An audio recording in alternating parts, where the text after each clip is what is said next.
اسرائیل نے مکہ معاہدے پر پہلا بڑا حملہ کر دیا ہے۔ کیا پاکستان، ترکی اور سعودی عربیہ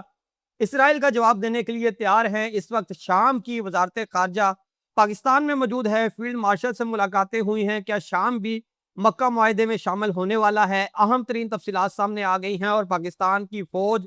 شام کی جانب اسرائیل کی سرحد کی جانب روانہ ہو چکی ہے۔ ترکیہ کی فوجیں شام میں اسرائیل کی سرحد کی جانب روانہ ہو چکی ہیں۔ اس وقت مشرق وسطیٰ کے اندر صورتحال انتہائی دلچسپ ہو چکی ہے اور بھارت بھی اس سارے معاملے میں ایکٹیو ہو چکا ہے اور پاکستان کے اوپر اس وقت ترکش کارگو پلین اور چائنیز کارگو پلین کو لے کے یہ دعویٰ کیا جا رہا ہے کہ پاکستان جو یہ کہہ رہا ہے کہ یہ طیارے صرف اور صرف ٹرانزٹ کے لیے پاکستان آئے تھے، تو یہ سچ نہیں ہے۔ اصل میں ترکیہ نے اور چائنیز نے پاکستان کو نئے ویپنز اور انتہائی خطرناک ویپنز ڈلیور کیے ہیں، یہ دعویٰ کیا جا رہا ہے بھارت کی جانب سے، اور اسی دعوے کی بنیاد پر اب بھارت نے $11 بلین کے نئے ویپنز خریدنے کا اعلان کر دیا ہے۔ یہ $11 بلین کے نئے ویپن بھارت کون سے خرید رہا ہے، اس پر بھی بات کریں گے اور دیکھیں گے کہ اس وقت بھارت اسرائیل مل کے مکہ معاہدے کے خلاف کیا اقدامات اٹھا رہے ہیں۔ ان تمام خبروں پر تفصیل سے بات کریں گے۔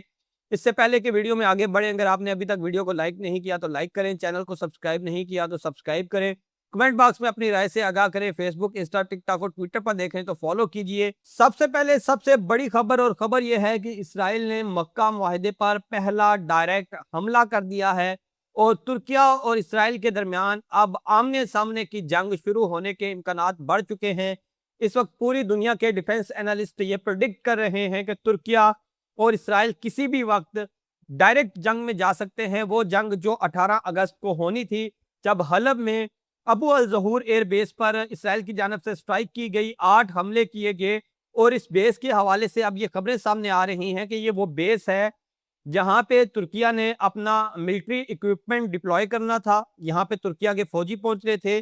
اور سیریا کی ملٹری کو اور سیریا کی ایئر فورس کو نئے سرے سے ڈیولپ کرنے کے لیے اس وقت ترکیہ میدان میں آ چکا ہے، اور سیریا کے وزیر خارجہ جو پاکستان پہنچے ہیں اس کا مقصد بھی یہی ہے کہ سیریا کی ملٹری کو، ایئر فورس کو دوبارہ سے پاؤں پہ کھڑا کرنے کے لیے پاکستان اور ترکیہ اب سیریا کی مدد کریں گے،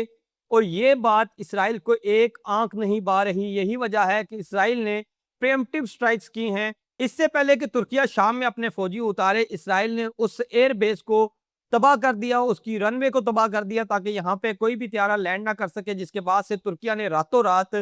شام کے اندر اپنے زمینی راستوں سے اپنے جو ہتھیار ہیں وہ پہنچائے ہیں۔ اس کے بعد شام کے وزیر خارجہ پاکستان پہنچے، فیلڈ مارشل سے ملاقاتیں ہوئی۔ خبریں یہ آ رہی ہیں کہ شام کی فضائیہ کے لیے پاکستان سے JF-17 تھنڈر طیارے خریدے جا سکتے ہیں۔ اس کے ساتھ ساتھ پاکستان اور ترکیہ کی ملٹری مل کے شام کی آرمی کو ٹرین کریں گے، اور خبریں یہ بھی آ رہی ہیں کہ ممکنہ طور پر شام بھی مکہ معاہدے میں شامل ہو سکتا ہے، لیکن تاحال شام کی جانب سے اس کی کوئی تردید یا تصدیق نہیں کی گئی، لیکن بیک ڈور پہ مذاکرات جاری ہیں، جہاں شام کی سرزمین پہ اسرائیل کے آمنے سامنے پاکستان اور ترکیہ آ سکتے ہیں، سعودی عربیہ آ سکتے ہیں۔ تو بنیادی سوال یہ ہے کہ کیا پاکستان، ترکیہ اور سعودی عربیہ اسرائیل کا مقابلہ کرنے کے لیے تیار ہیں؟ باقی محاذوں پر تو بالکل پاکستان، سعودیہ اور ترکیہ اسرائیل کو تگڑا جواب دے سکتے ہیں، لیکن فضائی جنگ میں اسرائیل کے پاس اسٹریٹجک اپر ہینڈ موجود ہے، ان کے پاس F-35 موجود ہیں، اور پاکستان، ترکیہ اور سعودی عربیہ ان تینوں ممالک کے پاس تاحال کوئی ایسا 5th جنریشن طیارہ نہیں ہے، لیکن ایران نے یہ ثابت کیا ہے کہ اسرائیل اور امریکہ کو ان طیاروں کی غیر موجودگی میں بھی تگڑا جواب دیا جا سکتا ہے، اور پاکستان، سعودی عربیہ اور ترکیہ اگر اسرائیل ڈائریکٹ لڑائی میں آتا ہے تو اس کے لیے مکمل طور پہ تیار ہیں، تیاریاں شروع ہو چکی ہیں۔ یہی وجہ ہے کہ مکہ پیکٹ کے بعد کارگو طیاروں کی نقل و حرکت تیزی کے ساتھ شروع ہو چکی ہے، مشترکہ جنگی مشقوں کا آغاز ہو چکا ہے، اور اب خبر یہ آ رہی ہے کہ جہاں اسرائیل مکہ معاہدے پر حملہ کر رہا ہے تو وہیں بھارت بھی میدان میں آ چکا ہے، اور بھارت نے یہ الزام لگایا ہے کہ پاکستان میں جو کارگو طیارے آئے ہیں، ان کارگو طیاروں میں خاموشی سے پاکستان کو ویپن سپلائی کیے گئے ہیں، اور یہ جو خبریں سامنے آ رہی ہیں کہ بیسیکلی یہ طیارے پاکستان میں ٹرانزٹ کے لیے رکے تھے اور اس کے بعد ان طیاروں کو آگے جانا تھا، تو بھارت کا یہ کہنا ہے کہ ہم اس خبر کو تسلیم نہیں کرتے۔ ہماری انٹیلیجنس رپورٹس یہ کہہ رہی ہیں کہ اس ٹرانزٹ کے بہانے ان جہازوں نے پاکستان میں لینڈ کیا، پاکستان کو ویپن سپلائی کیے، اور پھر یہ دنیا کی آنکھوں میں دھول جھونکنے کے لیے یہ طیارے آگے پرواز کر گئے۔ اور بھارت میں یہ دعویٰ بھی کیا جا رہا ہے کہ پاکستان چین سے J-16 طیارے